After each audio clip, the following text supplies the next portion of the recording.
Olá, gente, tudo bom? Espero que vocês estejam bem. Faz tempo que eu não faço uma live aqui nesse perfil. Espero que vocês estejam bem. Nesse perfil, conforme foi anunciado, eu vou conversar com uma psicóloga, sexóloga sobre questões relativas às transmasculinidades.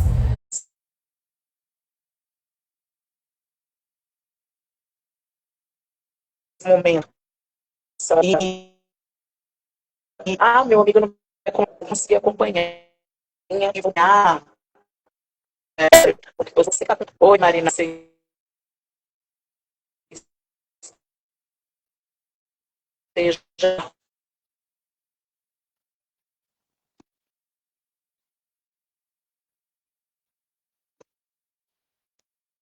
agora aqui, a Rose tá aqui. Serão, acho que não. Oi, Rose, tudo bom? Espero que Agora que esteja foi? bem. Boa noite, Luiz. Tá falhando aí, Marina? Vamos ver se voltou. Tá conseguindo me ouvir bem, Rose? Estou conseguindo, mas está com um pouquinho só de delay, mas eu te vejo e ouço agora. Perfeito, então. Eu acho que eu vou fazer uma coisa aqui. Eu acho que eu vou pro meu. Ver se melhorou agora. Ver se Vamos ver melhorou se, aí, Marina. vamos ver se Melhorou? estabiliza um pouco. Eu acredito que sim. Vamos lá. Ver se melhora aí o meu sinal. Eu te Isso. apresentei. Eu te apresentei para as pessoas, né? Falei da sua atuação profissional, falei um pouco do teu currículo. Agora, antes Uhum. da gente começar efetivamente o assunto, eu gostaria de te agradecer nesse bate-papo. Seja bem-vinda a esse perfil e também à minha rede de contatos, assim como eu me sinto privilegiado por fazer parte da sua rede de contatos. O objetivo dessa live, como eu tinha dito anteriormente, é ser um farol para aquela pessoa que não conhece absolutamente nada sobre o tema. Seja pai, mãe, um menino trans que está num processo aí de descoberta, um homem trans que está em um momento, numa fase madura, que está num processo de confirmação de gênero, para aquele educador, aquela educadora, aquela pessoa que lida com o ser humano em toda a sua amplitude e que tem que lidar com esse assunto. E como eu vinha dizendo, eu sou jornalista também, além de pertencer ao segmento, então aqui eu vou estar fazendo esse papel, né, de trazer a informação, que é uma das premissas da comunicação social. Trazer à luz, prestar a voz àqueles que são invisibilizados pelo atual sistema. Antes de Uhum. iniciar a live, eu gostaria que você desse uma palavra sobre o que te fez aceitar, estar conversando sobre o assunto e você falar algo sobre você que eu não tenha dito e depois a gente já Uhum. começa. Bom, em primeiro lugar, eu quero agradecer o seu convite, Luiz. É com muito prazer que eu estou aqui essa noite. Boa noite a todos, todas e todos que estão aqui nos acompanhando, que vão participar desse nosso encontro. Eu aceitei o teu convite, primeiro porque eu acho que é importante a gente ter esse espaço de fala e de escuta, né, na comunidade, mas também de, principalmente, não só de informação, mas de conhecimento. Nós somos uma sociedade altamente discriminatória. Os índices de violência contra a população trans a cada ano só aumentam. Então, a gente precisa sim debater, discutir, falar sobre todas essas temáticas, porque o nosso papel enquanto profissionais da área da saúde, profissional que defende o direito humano e que não só defende, mas que pratica isso no dia a dia e com aquelas pessoas que estão ao nosso redor. Então, o meu propósito aqui é, junto com você, dialogar sobre esse tema que faz parte do nosso dia a dia, mas que não tem o espaço necessário para ser devidamente esclarecido. Agradecer a Vanessa, agradecer a Marinara, agradecer a Manu, a Ana Lu e todas as demais pessoas que estão aqui. Fiquem à vontade para fazer comentários, perguntas, até sugestões de próximas lives, porque eu vou voltar a fazer lives aqui nesse perfil. Acho importante utilizar as minhas redes sociais para a gente debater assuntos aí pertinentes à contemporaneidade. Rose, vamos começar o nosso bate-papo, porque assim, a comunidade trans e a questão da psicologia, da própria psiquiatria é um tema polêmico, né?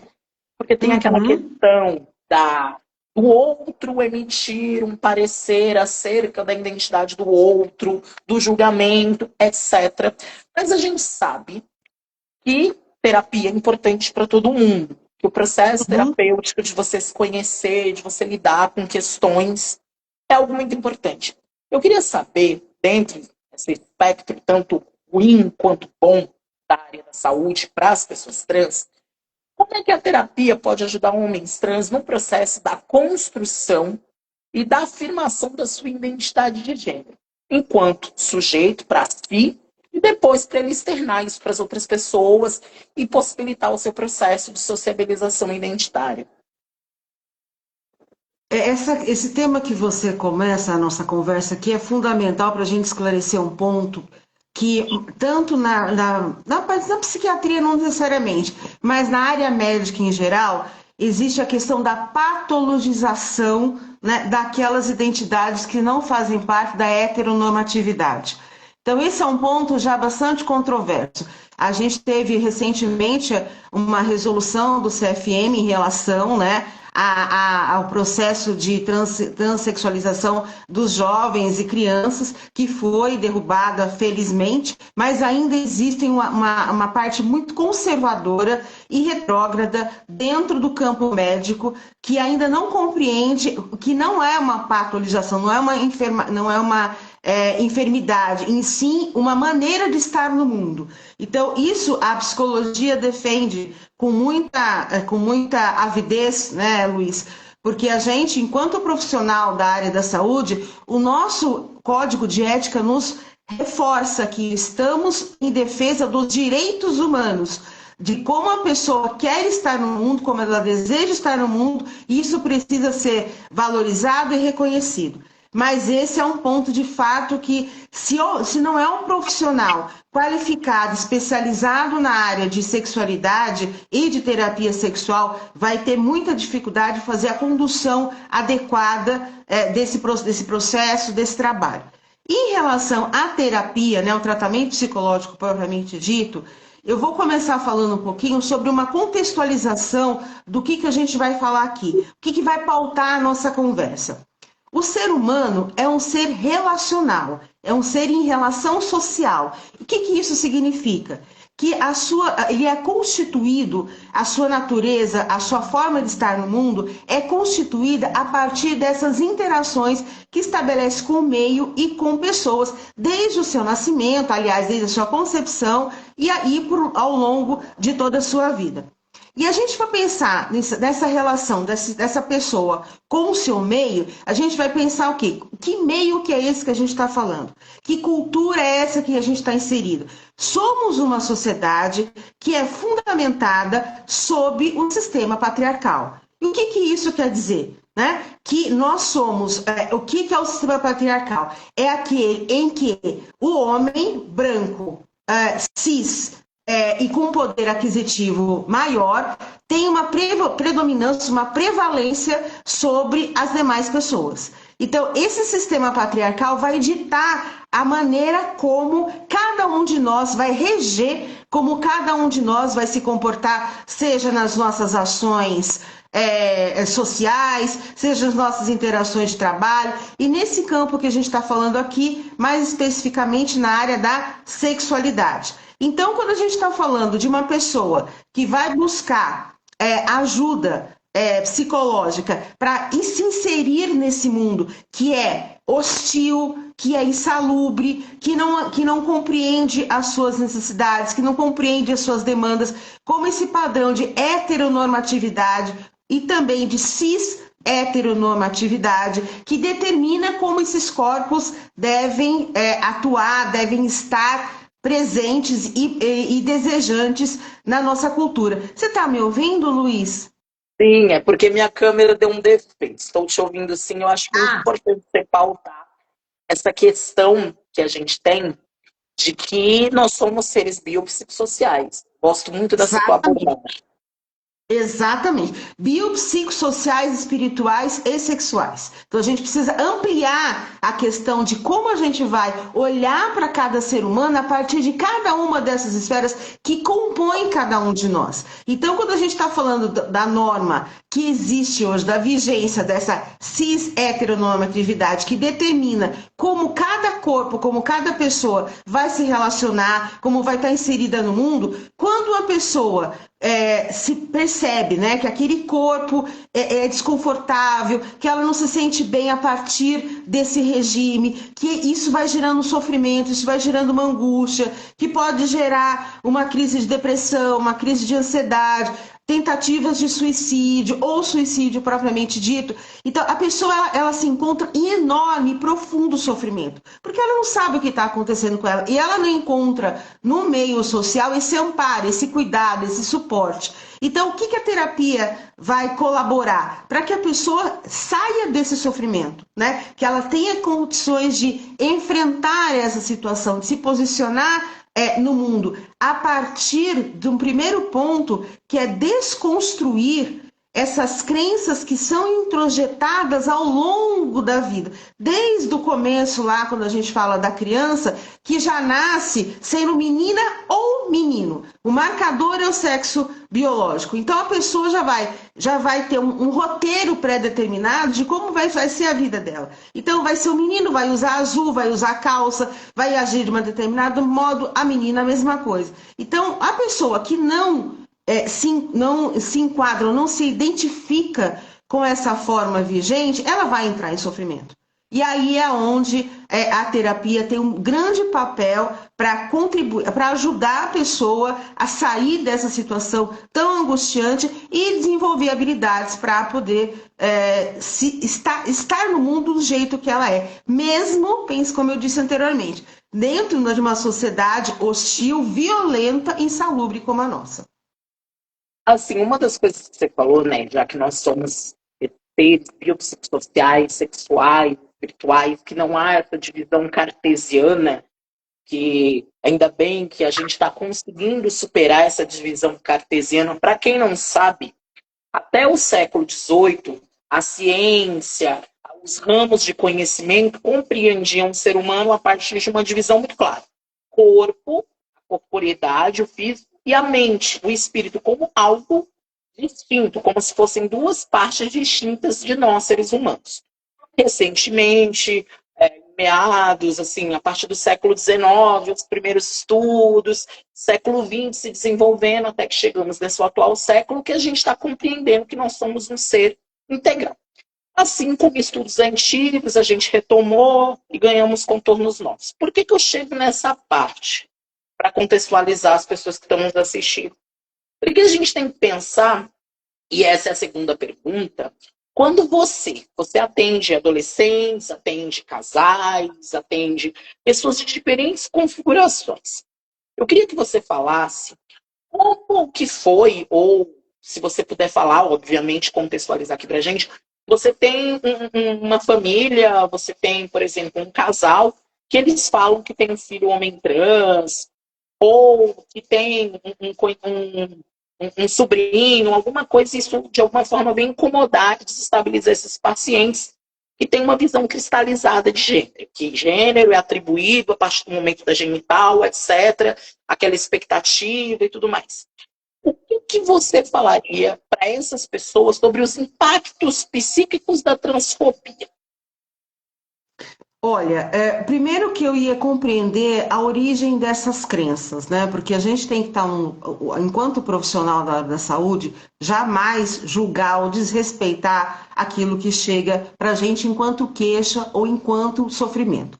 Então, primeiro de tudo, é olhar como cada uma dessas pessoas está vivenciando isso. No caso, esse casal, vamos imaginar que seja pais de uma pessoa, né, que é uma pessoa trans. Então, da onde surgem essas dúvidas? São de origem religiosa, são de origem moral, são de origem ou de desconhecimento, né? Porque muitas vezes a gente precisa fazer no primeiro momento, Luiz, uma psicoeducação Tá? O que é uma pessoa trans, né? Explicar exatamente, didaticamente, o que é, por quê, né? Dar esse contexto, dar todas essas informações para que a pessoa tenha uma noção do que a gente está falando. Se existem, por exemplo, questões religiosas associadas, se existem questões morais, né? Ou de outra natureza. Então, o primeiro ponto é acolher essas dúvidas, acolher esse sofrimento que esses familiares também estão experienciando, para daí, depois disso, traçar uma ideia do que precisa ser refeito aqui, o que precisa ser desconstruído, né? Se é uma questão de informação, por exemplo, a pessoa tem dificuldade, os pais, a primeira coisa que os pais se preocupam é com a violência, né? Como é que essa pessoa vai chegar no mundo, como é que ela vai se defender, como é que ela vai se proteger de tantas situações que a gente assiste no noticiário todo santo dia. Então, uma preocupação é essa, né? A questão de trabalho, como é que essa pessoa vai conseguir uma carreira, né? Porque a gente sabe que as pessoas trans ainda são excluídas, são marginalizadas. Então, como é que essa pessoa vai se... Como é que essa pessoa vai ter um relacionamento, né? Então, trazer esses questionamentos é dar espaço para que essas dúvidas apareçam, para que a gente, a partir da realidade daquela família, daquele cenário, a gente consiga amparar ou dar o suporte para aquelas pessoas saírem daquela situação angustiante que elas estão vivenciando, tá? Sempre olhando para aquele cenário, nunca fazendo um pré-julgamento ou determinando ou dizendo como tem que ser feito. Cada caso, cada família tem um funcionamento próprio, tem valores próprios que a gente precisa juntar, somar a essa nova situação. Porque todos estão em sofrimento, são sofrimentos diferenciados, mas todos estão em sofrimento. Então é importante a gente olhar nesse cenário de o que está acontecendo ali. Tá? Para daí sim propor uma intervenção pertinente àquela situação que está sendo vivida ali. É um processo, Luiz. A gente nunca pensa numa situação como essa como algo imediato, como algo rápido e fácil de ser resolvido. Porque isso traz os bastidores, isso traz conceitos que já foram aprendidos, que já foram praticados, que estão ali enraizados, estruturantes naquele sistema familiar. Então a gente tem que olhar para todos esses aspectos e tratar da melhor maneira possível o que aquela família e aquele casal pode oferecer ao seu filho. Sempre trazendo que esse filho, essa filha, vai ser acolhida e não excluída. Dar aqui um salve para Maite Schneider, que está aqui na nossa live, uma maravilhosa, Dr. Wagner, a Bruna, a Manu, a Paola, né?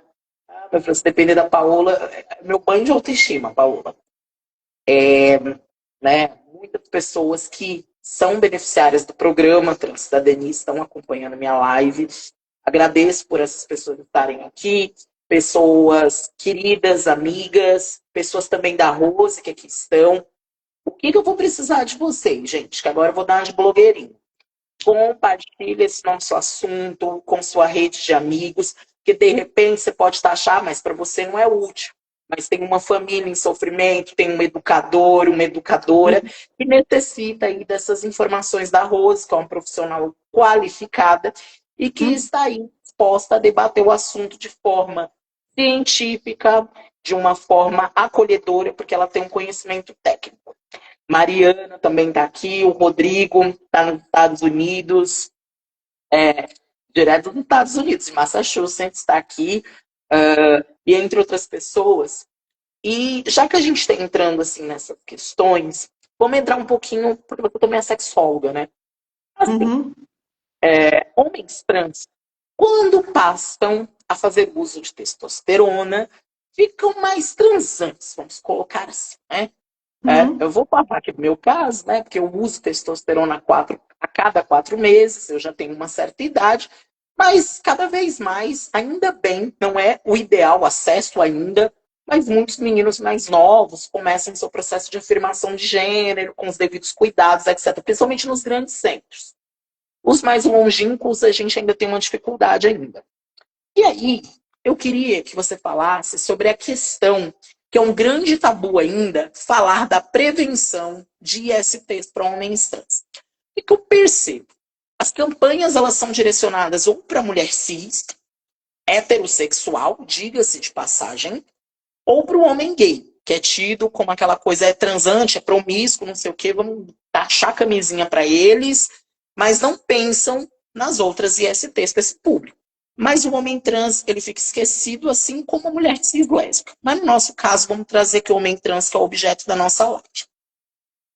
Como que você percebe, como sexóloga, essa questão da prevenção de ISTs para homens trans e falar de sexualidade desses corpos? Como que é para você? Bom, eu vou começar pelo que você falou sobre o uso da testosterona, né? Sim, no processo de hormonização, vai haver uma alteração, né? No caso aí para homens trans, que pode fazer uma diminuição ou aumento do desejo sexual, tá? E isso, nos primeiros meses, é comum, mas é importante que a equipe médica esteja ciente disso para fazer a dosagem adequada. Mas esses primeiros momentos é assim mesmo. Então vai haver, então como você falou, vai dar a libido vai nas alturas, vai dar vontade de transar loucamente toda hora, porque tá nesse processo da texto, né? Então vai acontecer isso também.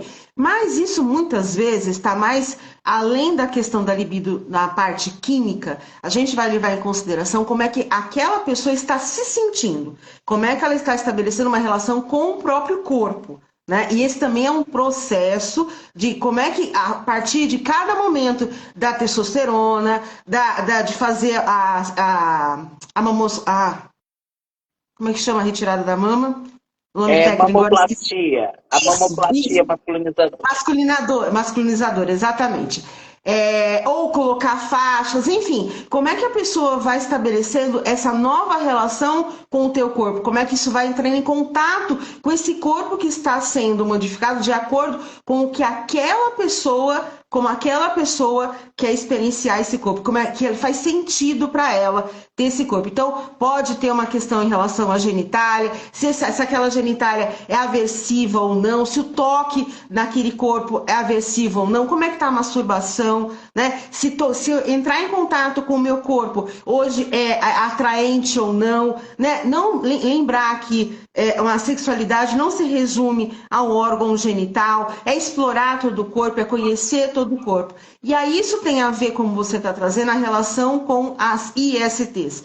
De fato, na verdade, falar sobre ISTs ainda é muito difícil para várias pessoas, porque sempre está relacionado a se eu tenho uma ST é porque eu fui promíscuo, se eu tenho uma ST é porque eu não fiz o devido cuidado, se eu tenho uma ST é porque eu não fiz corretamente o uso de preservativo e tal. Não necessariamente, existem vários fatores que contribuem para a contaminação por um IST. Agora, falando especificamente de homem trans, de pessoas transmasculinizadas, é importante entender como que aquela pessoa quer viver essa prática sexual, né? Ela quer ter uma prática sexual com penetração, sem penetração, a penetração vaginal, a penetração anal, tem um sexo oral, né? A penetração vaginal ou anal precisa usar preservativo, né? É fundamental com o uso de lubrificante, porque ajuda também para que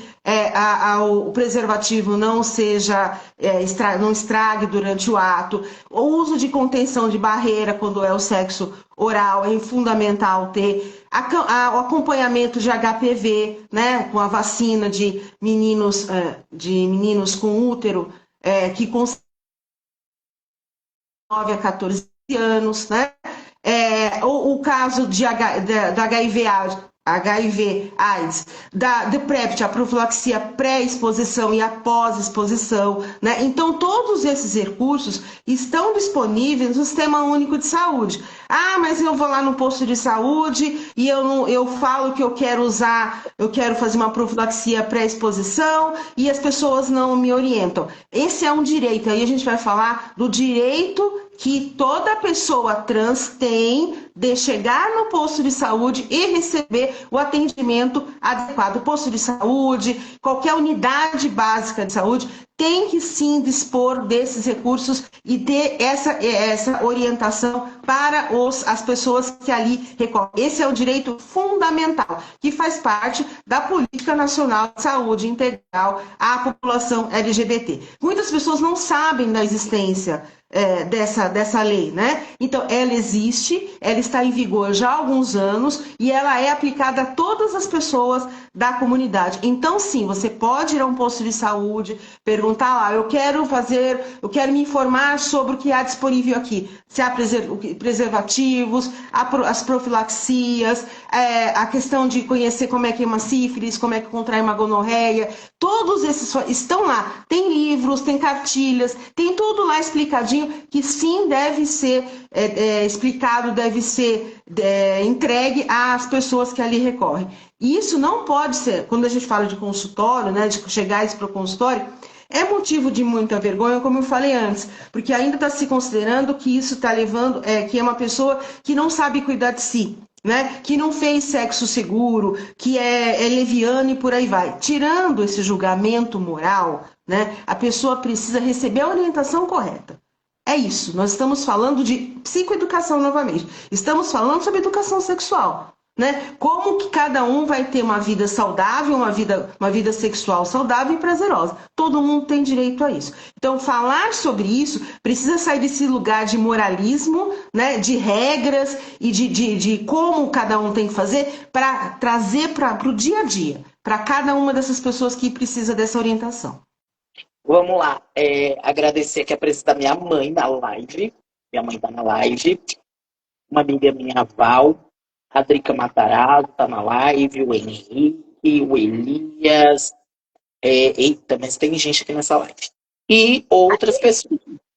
E não me impliquem comigo se eu não falei o nome de todo mundo.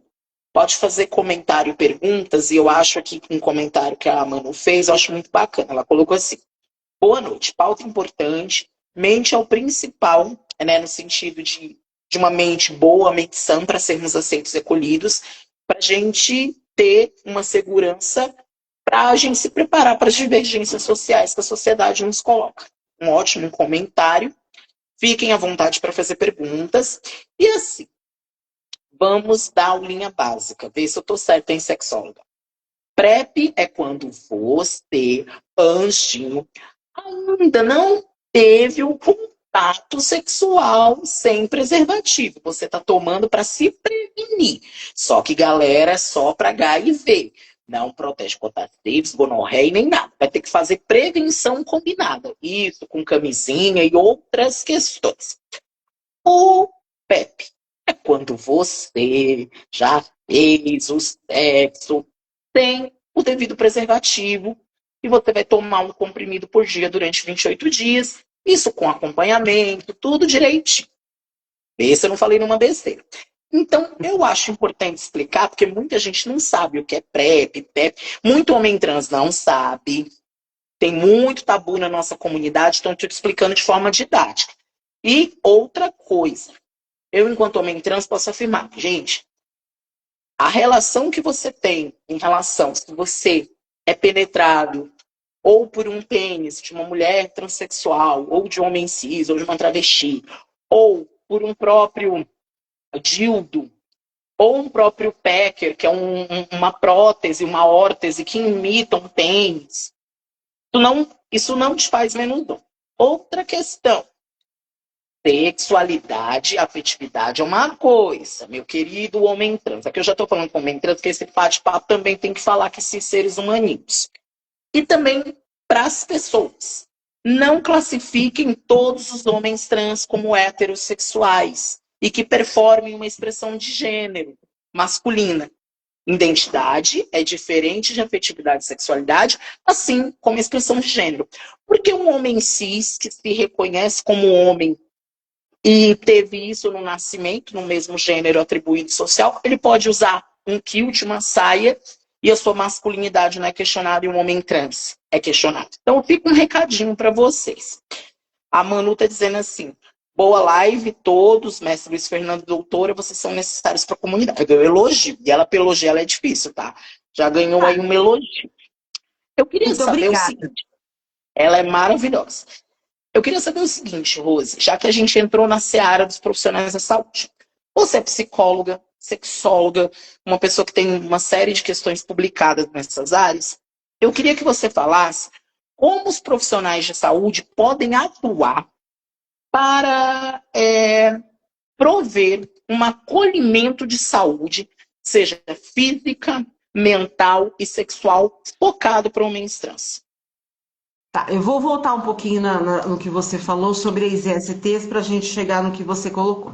Quando a gente está falando de prevenção, a gente tem que pensar em alguns métodos que auxiliam nisso. Então, por exemplo, de homens trans, a gente pode falar de métodos anticoncepcionais, tá? Porque existem alguns homens trans que querem, por exemplo, engravidar em algum momento, né? Querem gestar. Tá? Então, como que eles vão fazer isso posteriormente ou depois num outro momento? Então, a gente está falando de um método anticonceptivo, né? Que pode ser uma pílula, que pode ser um implante subcutâneo, que pode ser um anel vaginal. Então, a gente está falando aqui de gravidez indesejada. Esse é um ponto. A gente está falando de ISTs, como você falou da PrEP e do PEP. Exatamente. A gente está falando de profilaxia antes da exposição, quando a pessoa vai fazer um sexo sem algum preservativo, ou que sofreu alguma violência, né? Uma violência sexual, ou que esqueceu, alguma coisa assim. Então, a pessoa pode recorrer, né, aí ao Sistema Único de Saúde e buscar um antirretroviral que vai fazer uso contínuo por 28 dias e depois repetir o exame porque pode dar um falso negativo. Então precisa, esse é a pré-exposição. A pós-exposição, perdão, se eu falei da pós-exposição. A pré-exposição, né? A pessoa não fez nenhum método preventivo e, por exemplo, é uma profissional do sexo e vai lá, não tem a camisinha e acabou fazendo um sexo desprotegido. Então, sim, vai fazer, já vai cuidar disso antes, né? É importante olhar para o antes e para o depois, tá?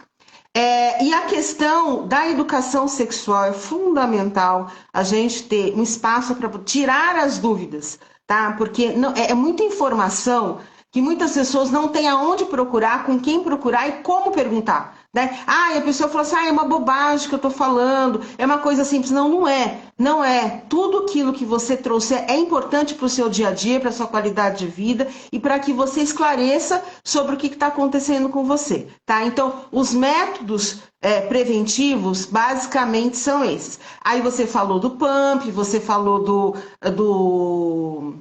outro que você falou foi da assim, prótese peniana. Da das prótese próteses, peniana. que é o pé, Então, isso, e tudo isso. Então, aqui, nesse ponto, também é fundamental a gente falar em higienização, tá? Isso é muito importante, que as pessoas falam assim, tá ali no rally rola, tá gostoso, tá legal, e esquece. Não, isso não pode. Porque as infecções sexualmente transmissíveis, elas podem ser transmitidas por sangue, por corrimento, por qualquer tipo de secreção. Então, higienizar vibrador, as próteses, qualquer brinquedo sexual que esteja sendo utilizado ali é fundamental. Então, muitas vezes as pessoas... compartilha, viu, galerinha? Para de ser, né?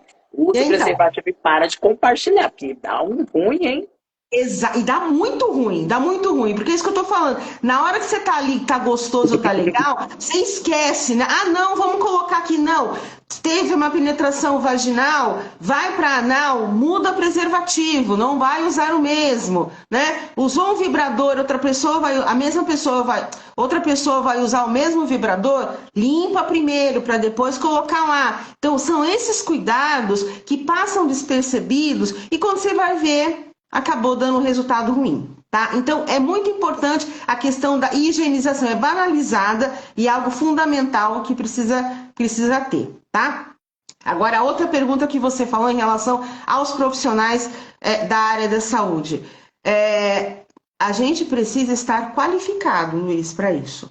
Não basta ser psicólogo, não basta ser psiquiatra, não basta ser endócrino, não basta ser gineco, uro, para saber como conduzir uma tratativa relacionada a homens trans ou pessoas transmasculinizadas. Precisa haver conhecimento teórico, tá? Precisa saber, assim, como tratar, como chegar, que palavra utilizar, tá? Porque muitas vezes as pessoas, elas ignoram o nome social, né? Muito profissional da saúde não recebe o seu cliente tratando pelo nome social. Aqui já é uma violência. Então, isso é importante que a gente tenha, isso a gente aprende estudando. Isso a gente aprende na congresso, isso a gente aprende debatendo com outros profissionais, né? Porque a faculdade não nos oferece esse conhecimento. Então, ter um profissional qualificado, especializado nesta área, porque ele vai sim poder proporcionar o atendimento que essa pessoa, essa escuta cuidadosa que essas pessoas precisam ter e receber, porque já sofre uma série de agressões fora, no mundo. Aí vai chegar para ser tratado, para ser acolhido e vai receber uma outra agressão? Não dá, né? Então, tem que sim ser um profissional que tenha essa competência técnica. E é importante para os profissionais, porque assim, tem muito profissional que fala, não, eu atendo, é uma demanda que eu dou conta de fazer. Não, não dá. O profissional ferir o código de ética do psicólogo, tá? Você precisa estar preparado técnica, teoricamente e de conhecimento para que você faça um atendimento adequado, como eu disse, respeitando os direitos humanos. Então, se você, que é profissional da área da saúde, não tem essa competência técnica, não atenda. Encaminhe para outro profissional. Eu acho muito importante saudar que o Lucas, né, que é advogado no Centro de Referência ao qual trabalha, está aqui. Muito obrigado pela presença também. Assim, eu vou chamar de Rose, né, doutor, Rose, por favor, Rose. Muita formalidade. Aqui no meu canalzinho humilde, a gente constrói essas questões, né? Mas nós somos pessoas muito respeitosas, com pessoas afetuosas como você. Eu fiquei pensando numa coisa. Eu vou te trazer uma situação e eu queria que você respondesse uma pergunta.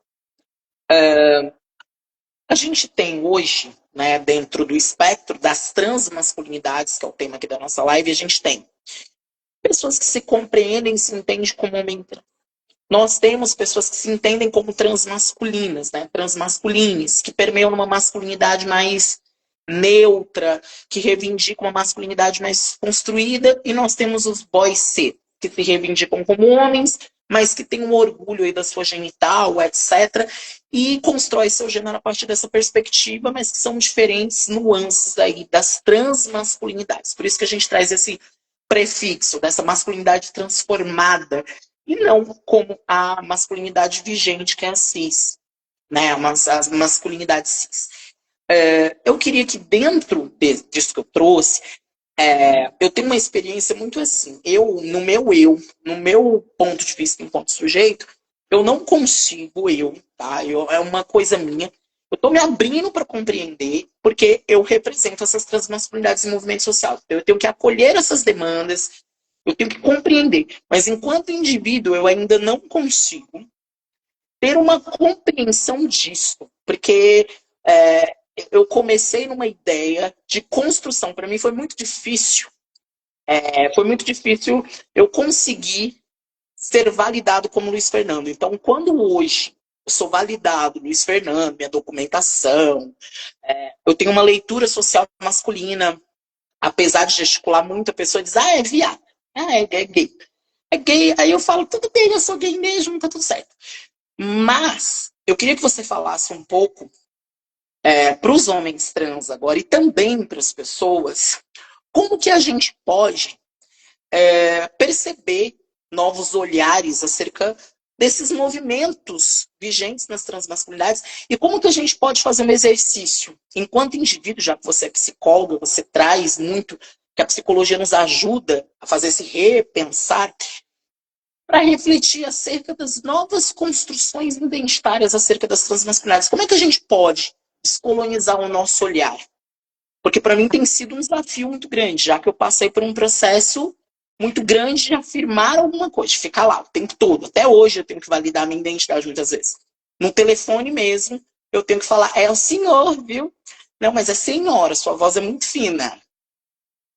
Então, para mim, eu tenho essa coisa. Mas como que eu, Luiz Fernando, e as pessoas que estão nos assistindo aqui, tanto pais, quanto mães, educadores, e até movimento social, fazer esse exercício? Olha, aqui é uma pergunta que envolve vários pontos. Eu vou tentar sintetizar. Então, veja bem, como eu falei no começo da nossa conversa, nós somos uma sociedade sob a determinação do sistema patriarcal, ok? Nesse sistema patriarcal, qual é o modelo hegemônico vigente? A heterossexualidade. Que é essa heterossexualidade? Aliás, cis-heteronormatividade. O que significa isso na prática?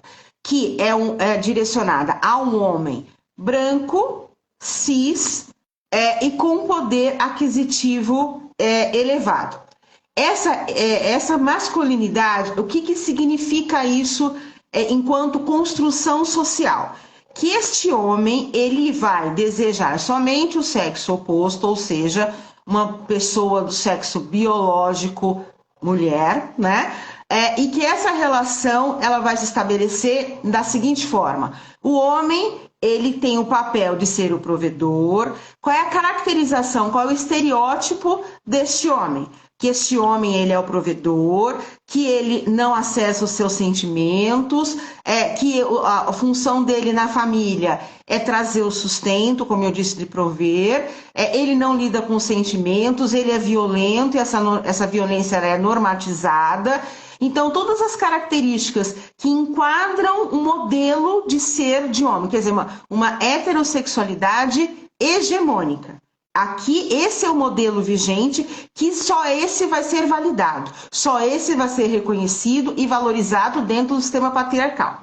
Quando a gente está falando de um homem trans, né? Um homem trans, ele vem com não uma desconformidade, mas com um conflito daquela identidade que lhe foi atribuída, que lhe foi designada no seu nascimento. Então, essa pessoa, ela vai trazer vai ressignificar isso para ela. É como você falou, através da afirmação de gênero. Só que, para alguns homens, ser um homem legitimado numa sociedade é corresponder a esse modelo hegemônico aqui, tá? O que é esse modelo hegemônico que eu falei agora há pouco? Então, esse homem trans, ele vai, para se sentir validado e visibilizado, identificado como um homem, não como homem trans, mas como um homem, ele vai corresponder a esse padrão hegemônico. Aqui é uma outra violência, né? Porque ele vai se descaracterizar. O que ele vai fazer? Ele vai, por exemplo, no processo de redesignação sexual, ele vai engrossar a voz, né? Ele vai fazer um uso abusivo de testosterona, por exemplo, ele vai se preocupar com a barba, ele vai construir um estereótipo deste homem aqui. Tá? Então, aqui já tem uma outra questão. Então, quando uma pessoa chega pra gente e fala, olha, eu quero ser um homem, tá? O que é um homem para você? É esse homem aqui ou o seu jeito de ser homem? Que aí vem a questão do guarda-chuva da transmasculinidade, masculinidades. E é importante a gente colocar um S aqui, né? Porque não existe uma única forma de ser homem, existem múltiplas de ser homem, que é contrária a essa hegemônica, porque essa forma aqui é um controle social. É desta forma aqui que se continua se mantendo uma imposição de como é ser um homem na nossa sociedade. Então, quando existe uma pessoa transmasculina, ela vai chocar, ela vai quebrar, ela vai desconstruir, ela vai enfrentar esses estigmas sociais. Por isso que ela vai ser marginalizada. Porque aqui existe um poder econômico também. E a gente está falando de uma comunidade vulnerável social, né? Porque não tem acesso à informação, à educação, a trabalho. Então vai sempre ser excluída. Então, para que haja esse enfrentamento aqui, essa população precisa ter, por exemplo, um poder aquisitivo melhor. Que essa parte aqui não vai deixar, que não vai permitir, né? Então a gente está falando de diversas vulnerabilidades que essa população sofre para poder ser respeitada do jeito que é. Por quê? Dessa população aqui, desse grupo aqui, privilegiado. Por que é privilegiado? Porque o sistema patriarcal os valida. Tá? Não é porque esse povo aqui desse lado é uma minoria, não é uma minoria no sentido de tamanho, é uma minoria porque não tem os direitos assegurados e garantidos como cidadão e cidadã e cidadãs, certo? Então é isso que a gente está falando aqui. Então a pessoa, o homem trans, quando ele chega dizendo, olha, eu quero ser um homem, aí você fala, você quer ser um homem como? Ah, mas eu quero performar como esse modelo aqui. Aqui a gente já tem um outro trabalho para fazer, que é desconstruir essa idealização para que aí assim a pessoa seja aceita socialmente. Então, quando a pessoa é trans masculina, aí a gente está falando de novo da identidade de gênero, que você orientação sexual, que não tem nada a ver aqui. A gente está falando de como a pessoa se comporta, como ela quer ser vista e como ela deseja estar no mundo, né? Como ela quer se expressar, seja na roupa, seja na forma de falar, seja na forma de estar, enfim, as mais variadas formas da pessoa se apresentar ao mundo, tá? Agora, a orientação do desejo é outra coisa. Por quem aquela pessoa se sente atraída? Por quem? Por quem? Que é outra questão. Então, a afetividade, a questão da prática sexual diz respeito a esse setor aqui. Agora, a identidade de gênero é o que a gente está falando agora, sobre como que essa pessoa quer ser vista e principalmente aceita. Mas vai haver, sim, grandes conflitos e aqui perpetua a violência de gênero, né? Que ela se apresenta nas diversas formas de invisibilidade que a população trans tem no nosso país. Dá um salve aqui para Luciana Ney, também tá sumida, né? Vou dar um recadinho para a sumida. A Mariana falou que os hospitais deveriam abrir suas portas para mais informações e capacitações na abordagem de pessoas trans. Aí é política pública, Mari, não é o próprio hospital. Aí é uma parceria entre o Ministério da Saúde com o Ministério da Educação, na questão dos cursos de graduação. Porque não é só formação continuada. Formação continuada não tapa buraco. Formação continuada não descristaliza a mentalidade de um profissional que já tem uma prática. Agora, o processo formativo de uma graduação, como enfermagem, como medicina, que a pessoa para se formar médico, é no mínimo 10 anos, porque você tem a medicina geral, depois ela tem 4, 5 anos aí dentro de uma especialidade. A gente tem aí fisioterapia, TO, terapia ocupacional, etc. A gente precisa cristalizar o negócio mais embaixo. Gente. O negócio é na graduação, porque eu vou ter um tempo maior, eu tenho que colocar gênero e sexualidade na formação básica, entre outras profissões.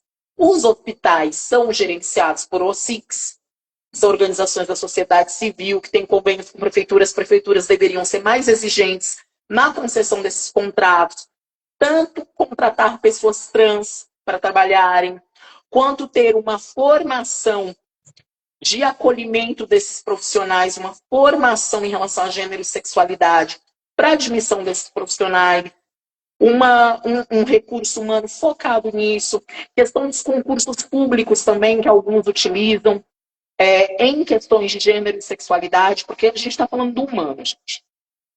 Saudar aqui também a Samanta, que faz tempo que não nos vemos pessoalmente, que é uma militante do PH, muito importante aí. E assim, eu trago essas informações aqui para vocês, que é importante, porque é uma live que vai ser espalhada e disseminada por vocês, até para vocês fazerem esse coro, para vocês também fazerem campanhas para o Ministério da Educação, para o Ministério da Saúde, aí com Padilha, para o Camilo Santana, olharem essas questões com cuidado. Que agora vai olhar para os cursos de medicina que não atingirem determinada nota, vão ser suspensos, né? Então, uma boa atitude aí do ministro, mas ele devia olhar com carinho para a nossa população, e nós também votamos, nós também somos cidadãos e cidadãs, por mais que queiram tirar o nosso direito, a partir de quando nós reivindicamos o nosso gênero enquanto homens trans e transmasculinos aí em toda a sua tessitura. Desculpa, me empolguei nos comentários, mas eu acho importante aqui no nosso bate-papo trazer, né, essa ampliação. Eu queria muito que Mas é você o que a gente falasse. está falando aqui, né, Luiz? A gente está falando de um lugar de fala, porque você trabalha com isso. Então você precisa também transmitir que o que cada cidadão, porque cada um de nós tem um comprometimento político com isso. Não é a cidadania, não se faz só reivindicando, é praticando. Então, praticar o direito é o que você falou, é ter acesso à informação, é cobrar dos representantes que nós elegemos, né? Porque na hora que eles vão fazer campanha, eles não olham para gênero, né? Eles estão interessados nos votos que eles vão ter lá para se eleger. Então, é importante sim a gente compreender que cada um de nós tem um papel fundamental na desconstrução e na construção de uma política pública adequada a todas as pessoas que precisam de assistência. Aliás, a todos nós, de diferentes maneiras. Muito obrigado por complementar. Você, nossa, bater papo com você está sendo muito bom. Eu queria que você falasse o seguinte, porque a gente tem que pensar que esse homem trans, esse menino trans, porque as pessoas acham que a gente nasce com 18 anos, né? As pessoas têm, assim, elas acham, não sei, elas acham que a gente brota assim, com 18 anos, aí sai do negócio, não sei. Mas assim, vamos pensar, desde o menino trans, desde da criança trans, porque nós fomos crianças, muitos de nós não vivenciamos nossas infâncias por falta de informação, por uma série de questões. Hoje a informação, apesar dos pesares, está circulando de uma forma mais acessível, mas não de uma forma ok, devido a esses algoritmos, devido a essas big techs que estão desreguladas, devido ao sistema neoliberal, entre outras coisas que eu tenho meus pontos a avaliar, meus pontos a criticar. Né? Mas assim, vamos pensar desde o menino trans, daquela criança, daquele menino trans, desde o adolescente trans, desde o adulto trans. O que você tem para dizer para as pessoas como tratar, como lidar nas diferentes fases da vida deste menino trans, que se torna um menino, que se torna um adolescente, que se torna um homem, que se torna um idoso, porque as pessoas acham que a nossa primeira geração que está envelhecendo é a nossa, a geração pós-AIDS, né, que está envelhecendo agora, né, porque nós não tivemos por muito tempo, nós não obtivemos esse direito de envelhecer. Agora que estamos tendo esse direito, mas tem uma série de políticas aí que precisam ser repensadas para as nossas velhices. Tanto no sentido de previdência social, quanto no sentido de acolhimento à saúde, quanto no sentido de assistência social e entre outras coisas. Mas não é tema da nossa live, mas é só para a gente pensar. Mas assim, como você, quanto profissional, como psicólogo, como que você falaria para a mãe, para o pai, para familiares, para amigos, para escola, para faculdade, para relacionamento dessas pessoas, mercado de trabalho, enfim, para as diferentes fases. Como acolher essa pessoa? Como compreender essa pessoa? Agora eu vou partir do final para o começo. Não à toa, né, o tema da parada gay desse ano, né, a parada LGBT, foi envelhecimento da população, né, LGBTI+, porque a gente não tem, se não tem políticas públicas para criança, para adolescente, com tantos retrocessos, que dirá para as pessoas que estão envelhecendo. E também o envelhecimento da população LGBTI+, também é um acontecimento, né? Porque a maioria, né, a maioria não, alguns anos atrás, não chegava nem a 30 e poucos anos, a estimativa de vida era muito baixa dessas pessoas, né? Então, é um fato, é um fato inédito a gente ter atualmente pessoas mais velhas e que precisam ser, de fato, também assistidas. Agora, voltando à questão que você falou da criança e dos jovens, né?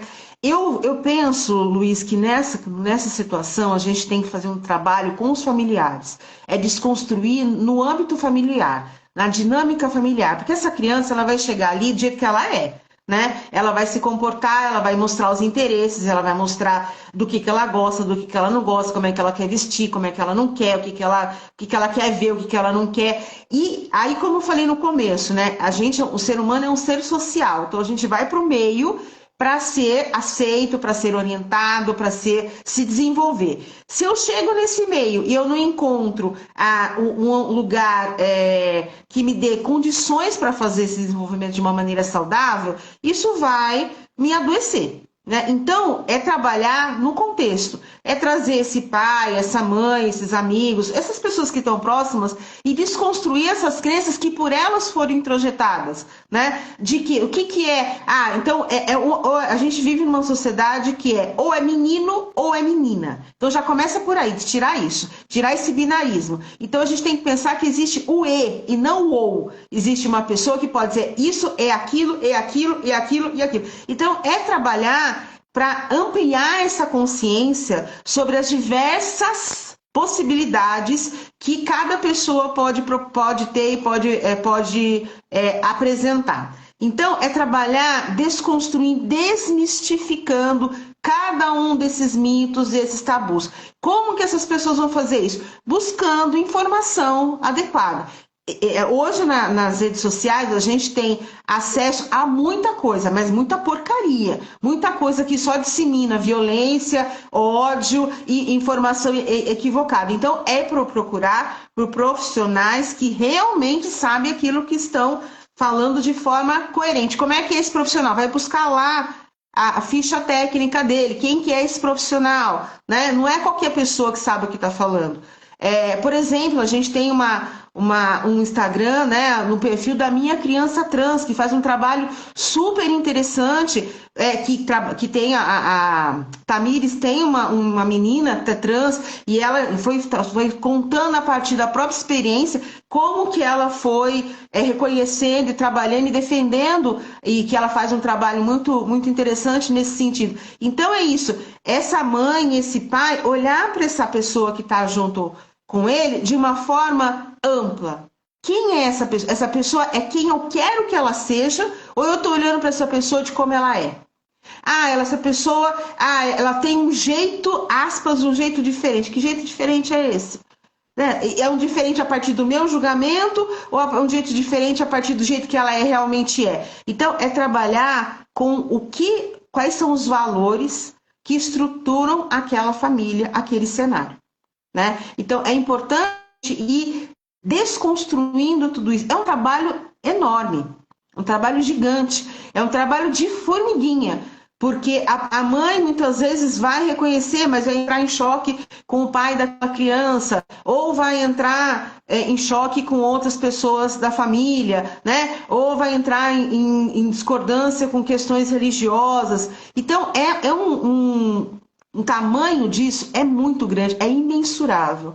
Então, tem alguma coisa que está acontecendo aqui que eu não estou sendo capaz de compreender. Então, eu vou ter a humildade de procurar, né? Vou procurar por ajuda, vou procurar por assistência, vou procurar por conhecimento que vai me pautar para eu poder auxiliar o meu filho e minha filha da maneira como essa pessoa precisa e não como eu quero, porque tem isso, né? Muitos pais têm essa idealização de que meu filho, minha filha vai ser tal coisa e a pessoa tem que corresponder, e quando não corresponde, a pessoa se sente decepcionada, se sente frustrada e é incapaz de olhar para os próprios sentimentos e acaba transferindo isso para a criança. Então, você vê, a coisa é muito grande, gente.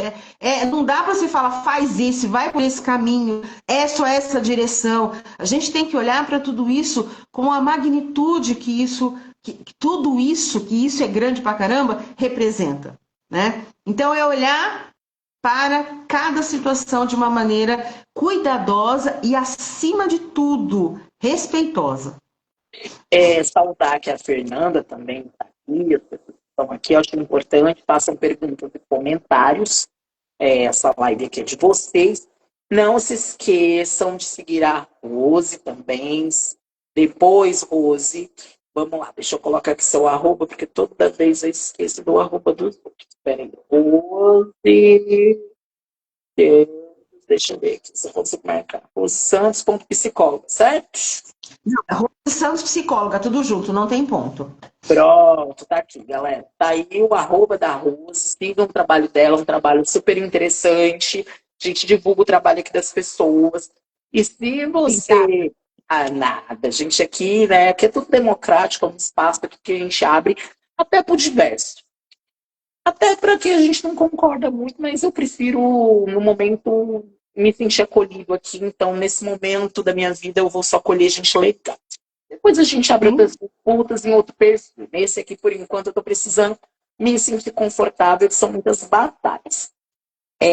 Eu queria muito que você, enquanto sexóloga, assim, a gente tem homens trans que estão enveredando aí para o mercado sexual, né? Se aproveitarem, né? Porque você sabe, a população não tem uma empregabilidade efetiva, mas tem um corpo que as pessoas desejam, fetichizam, e aí é um filão de mercado, assim como as mulheres transexuais e travestis fazem por tanto tempo. Só que a prostituição transmasculina, devido à questão de ter tido uma vivência feminina no passado, ter sido destinada ao oikos, à casa, a ser silenciado, a não ser visto como aquele que tem voz, etc. É uma prostituição, vamos colocar assim, um trabalho sexual mais por câmera, mais digitalizado, mas em determinados clubes, em determinadas questões. E quem consome esse trabalho, curiosamente, são homens cisgêneros, gays, também, que têm uma aversão a essa parte do corpo, né? Que muitos dizem que nasceram cesariana, porque são misóginos, não isenta da misoginia e machismo, mas também homens heterossexuais que repetem. Pelo menos é uma mulher. Mas eu fico me perguntando uma coisa.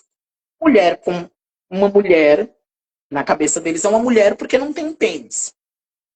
Mas essa pessoa emula no sentido de trazer, ela performa uma masculinidade. Aí eu fico com uma dúvida. Eu queria que você falasse dessas questões, né, do como que você percebe o trabalho sexual de homens trans, a questão dos múltiplos desejos que esse corpo desperta e como isso ajuda a compreender a esse fascínio e aí, ao mesmo tempo, essa repulsa pela questão da transmasculinidade, assim. Porque é uma repulsa porque eu não quero que a pessoa seja, mas eu desejo aquele corpo. Aí eu queria que você explicasse como o seu olhar de psicóloga. Aí vem do que a gente está conversando aqui, Luiz, sobre como, quando se fala sobre sexualidade e sobre vida sexual, como isso ainda é determinado, né, pela questão da heteronormatividade hegemônica, que diz que uma vida sexual ela só pode ser de um jeito, só pode ser daquela forma, né? E quando a gente fala sobre sexualidade, sobre prazer, a gente está falando de algo que é diverso, que é grande, que é explorável, que é conhecível, que é fascinante, que é atraente, que é sedutor, que cada um vivencia o prazer de uma forma, cada um experiencia aquilo que lhe dá satisfação, que é gostoso. Mas, e por que essa vida sexual ela é paralela, né? Ela é escondida, ela é ali feita nos bastidores, né? Porque a gente não tem uma aceitação social para isso. Onde já se viu um homem cis, hétero, decente, digno, né? Pai de família, que vai se envolver com uma pessoa que não seja uma mulher? Como é que fica a reputação dele? Né? Para onde que vai a dignidade dele? Né? Então, as pessoas elas entram muito em sofrimento por conta disso. E elas têm essas preferências ou essas práticas sexuais escondidas por conta disso. E acima de tudo, né, Luísa, a gente é uma sociedade hipócrita. Né? O que eu falo para você na sua frente, eu faço ao contrário ali atrás.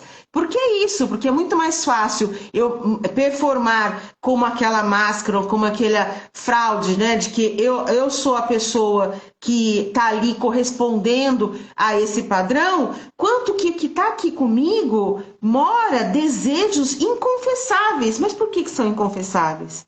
Eles não são criminosos, eles só não correspondem àquele padrão vigente. né? Então, a gente tem que olhar muito, cuidado, tomar muito cuidado para não entrar nesse lugar de ser um outro julgador dessa pessoa que está ali fazendo dessa prática algo escondido, algo paralelo. Sim, para algumas pessoas é uma escolha, mas para outras é o único caminho que ela tem para vivenciar isso, porque ela não consegue dar conta de bancar isso socialmente. Então é muito difícil tudo isso, é muito delicado. Eu fiz uma live o mês passado com uma mulher trans, que ela trabalhou durante bem mais de 10 anos como profissional do sexo, né? E ela falava justamente sobre isso, de como o corpo dela era visto como um fetiche, né? Com uma fantasia sexual. E que é aquele mesmo homem que na rua a agredia, ali no quarto, fazia mil e uma fantasias com ela, mas que da porta para fora a violentava, a humilhava, a depreciava, né? Então, essa questão moral é muito complicada da gente eliminá-la, né? Porque isso vai refazer muitos valores que muitas pessoas não estão interessadas muitas pessoas, eu estou falando daqui da alta, tá? Muitas pessoas não estão interessadas em refazer, porque é perda, porque é muito mais fácil eu manipular uma população que pensa todo mundo igual, que faz tudo igual, do que aquelas pessoas que cada um vai pensar de um jeito, vai agir de um jeito e vai viver, por exemplo, a sua sexualidade de uma maneira. Como é que eu conduzo isso? Né? Como é que eu controlo essas pessoas? Eu não consigo controlar. Então, tá vendo? Vão vários pontos que vão surgindo, que vão se conectando nessa situação, que fica difícil a gente ter uma avaliação precisa. Olha, é isso. Não, a gente, como eu sempre falo, é preciso olhar cada indivíduo, cada pessoa que está ali e o que ela carrega, que história de vida que ela traz, que bagagem que ela traz, por que ela está fazendo isso. E uma outra coisa que você falou que é importante salientar, o consumo de pornografia, né? Cada vez é muito grande de pessoas que procuram a pornografia, de pessoas trans, relações e tal, porque é isso, ali conseguem ter pelo menos um momento de deleite naquele lugar fechado, restrito, reservado, censurado, mas o consumo é cada vez maior. Saudar aqui a Amanda Santos, minha tia tá aqui, a tia Kátia. PM Saiuawa, né? Releva aí o nome, que eu, hora dessa, não sei nem mais soletrar. Sopinha soletrando, faltei. Assim, a gente já está encaminhando para o final, mas eu queria que, assim, nessa nossa conversa, a gente falou de muita coisa, a gente pode até repetir esse papo, fazer uma série de lives depois sobre transmasculinidade, sobre sexualidades e afins. Mas eu queria que você falasse assim, a gente está precisando muito de uma profissional, como você que tem um olhar holístico, para deixar uma mensagem. Seja para aquela mãe, seja para aquele pai, para aquele tio, para aquela tia. Vamos pegar a família primeiro. De um menino, de um homem, ou de uma pessoa já adulta, trans ou adolescente, homem trans. Focar transmasculinidades aqui. Depois para o amigo, para a pessoa que se relaciona com essa pessoa, e também para a sociedade. Aí eu vou colocar mercado de trabalho e as instituições no geral. Eu queria que você desse 3 tipos de mensagem diferentes e que, ao final, você falasse as suas considerações finais e o que você sentiu aqui nesse bate-papo.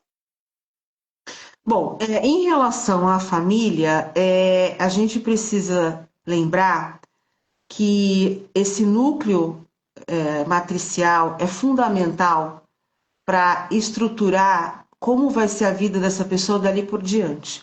Então, desde a gestação, se essa pessoa foi querida, se ela foi desejada, como que ela foi concebida, como que ela chega ao mundo, que valores são transmitidos para ela, como que ela vai ser inserida na vida macro, né? naquela vida micro, depois transformada para a vida macro. Então, que cuidados esses pais vão oferecer para essas pessoas? Então, o primeiro ponto é que os pais compreendam que o filho está ali não como um projeto pessoal, mas como uma outra pessoa, é uma terceira pessoa. e precisa ser vista assim, como uma outra pessoa. Que os pais são cuidadores, são responsáveis pelos cuidados relacionados ao desenvolvimento daquela pessoa, mas não são donos dela. Então, não são propriedade, o filho não é propriedade de pai e mãe, né? Então, olhar para isso, porque tem uma questão aí, uma base religiosa muito importante dessa sacralidade da família, né? Da questão quando se torna pai e mãe, ocupa um lugar diferenciado. Não, é tudo ser humano. É tudo ser humano que vai falhar, que vai cometer, que vai ter os seus equívocos, mas que se tem um direcionamento de entender que ali tem uma outra pessoa e que essa pessoa precisa ser devidamente cuidada e seja recebida no mundo como alguém que vai se desenvolver e que você é um instrumento para isso, já vai facilitar muita coisa, né? Então, essa é uma primeira desconstrução que precisa acontecer. E a partir daí, ir olhando para essa pessoa. Quem está aqui comigo? Quem é essa pessoa que está aqui comigo? Né? Essa pessoa é diferente de mim, tá? E quem ela é? E ajudar essa pessoa a construir quem ela é. Em relação aos amigos e ao meio social, né, de uma maneira geral, é ter esse acolhimento também de que a outra pessoa, a pessoa que está ali, como eu estava dizendo, é uma outra pessoa que está junto comigo, que está fazendo parte da minha vida, mas não que ela esteja ali para também fazer aquilo que eu julgo que é o melhor. Então, se eu venho de uma família com certos princípios, e se essa pessoa um amigo que eu estou conhecendo agora, não corresponde, ela não serve para ser meu amigo, ela não é útil para a minha vida. Então, a gente precisa aprender a conviver com as diferenças.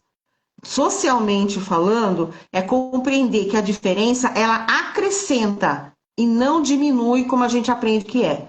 Né? Então, acrescentar é discutir, é debater, é gerar conflito, é respeitar, é aprender. Então, a diferença nos proporciona conhecimento, nos proporciona aprendizado. Então, esse amigo que está chegando, que está, sei lá, numa situação difícil, ou que eu vou te ajudar de alguma forma, eu estou ali para contribuir e não para determinar. Né? E, por fim, o mercado de trabalho que você falou, de fato entender o que é uma política inclusiva. Não é só para ter diminuição de meta fiscal, né? De diminuição de imposto, ou ter lá X pessoas, PCDs, por exemplo, ou pessoas trans, porque isso é bonito e eu vou ganhar marketing nas redes digitais porque eu estou atendendo essa meta de inclusão. Não, inclusão é muito mais que isso. Inclusão não é colocar a pessoa lá, é inseri-la de fato. Como que vai inseri-la? Né? Respeitando, trazendo essa diferença, compreendendo essa diferença, aceitando essa particularidade, não pegando essa diferença e embutindo e sobrepondo àquilo que já existe ali. Então, a política de inclusão, ela precisa ser entendida e praticada muito diferente do que ela é hoje, que ela não tem nada a ver com, de fato, o que é inserir uma pessoa. Não é tirar, não é fazer um favor de tirá-la da marginalidade e olha como eu sou legal porque eu estou colocando ela aqui dentro. Não é isso, tá? De novo, somar. O que essa pessoa tem? Eu não estou olhando para a identidade de gênero, não estou olhando para quem ela se orienta, com quem ela está transando ou não. Eu quero saber o que essa pessoa que habilidades ela tem, que ela vai proporcionar aqui para a empresa, o que vai ser uma troca interessante para todo mundo, né? Então, as empresas não têm ainda uma política de fato, entende, verdadeiramente inclusiva. Isso precisa ser refeito urgentemente. E considerações finais, Luiz, que a gente tenha espaços como o que você está proporcionando aqui, de conversar sobre isso de uma maneira objetiva, afetiva e respeitosa. Porque a gente ouve muito no nosso dia a dia piadinha das mais variadas formas, né? A gente ouve banalizações, humilhações de toda espécie, né? Qualquer forma de tratativa que desonra aquele ser humano, né? Então a gente precisa aprender a ser humano com outro ser humano. E a gente acho que está desaprendendo isso já há algum tempo. Então, que esse espaço que a gente está fazendo aqui se propague para nossos espaços, para outros espaços, e que todo mundo, de verdade, todas as pessoas, tenham o seu lugar na vida assegurado. Porque é um absurdo que o Brasil ocupe pelo 16º ano consecutivo o primeiro lugar no ranking de assassinatos de pessoas trans e travestis. É um crime contra a humanidade uma coisa dessa. E não dá para você ver uma estatística como essa e passar despercebido. E achar que não está acontecendo nada. Ah, é com outro, não é comigo. Não, é com outro ser humano. Eu sou um ser humano e é meu semelhante. Então, a gente precisa ter a compaixão, solidariedade, respeito, né? São coisas que, infelizmente, hoje em dia, caem em desuso. Então, que a gente volte a ser humano. Esse é o meu recado. Agradecer todas as pessoas, a Graziella que entrou, a Carolina. Gente, por favor, vocês vão fazer, compartilhar a nossa live, compartilhar sim, porque a gente tem que engajar bons conteúdos e conteúdos que vão ajudar outras pessoas aí que estão em situação de conflito, que precisam de informações de formas didáticas para buscar a forma técnica. E o que falta hoje é a informação que aproxima, a informação que acolhe.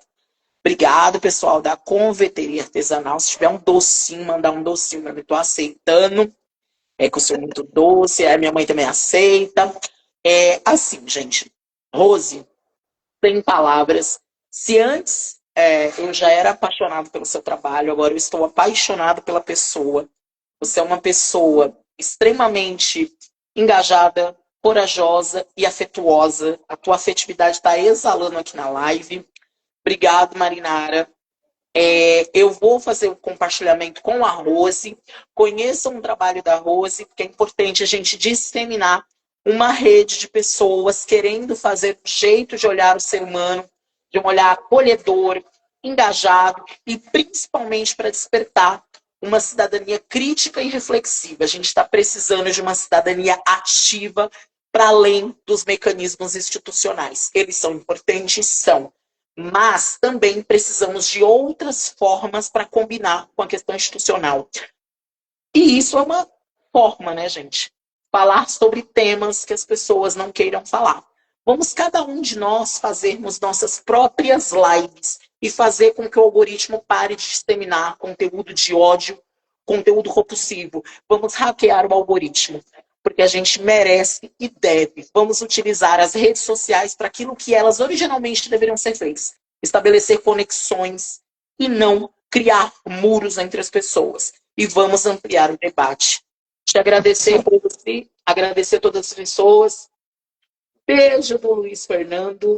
Deixa eu dar um agradecimento para você, eu não fiz ainda, Luiz. É verdade. Muito obrigada pela confiança, pela honra de estar aqui com você, dividindo esse espaço. É recíproco o que você falou sobre o meu trabalho, sobre quem eu sou. Obrigada, de fato, por a gente ter... Eu acho que é importante a gente ter esse tipo de troca, porque sai desse lugar de quem é quem, né? A gente está aqui debatendo um tema que faz parte da nossa realidade, do nosso dia a dia. E a gente não tem que separar, a gente tem sempre que unir. Então, é muito importante quando a gente encontra um lugar de união, né? Então, esse aqui foi um desses espaços. Então, obrigada por você ter acolhido a minha fala, acolhido o meu discurso, tudo que eu propus aqui. Obrigada a todo mundo que nos acompanhou ao vivo, que vai acompanhar depois a nossa live, que vai ficar gravada nos nossos perfis. Nos procurem, né, Luiz?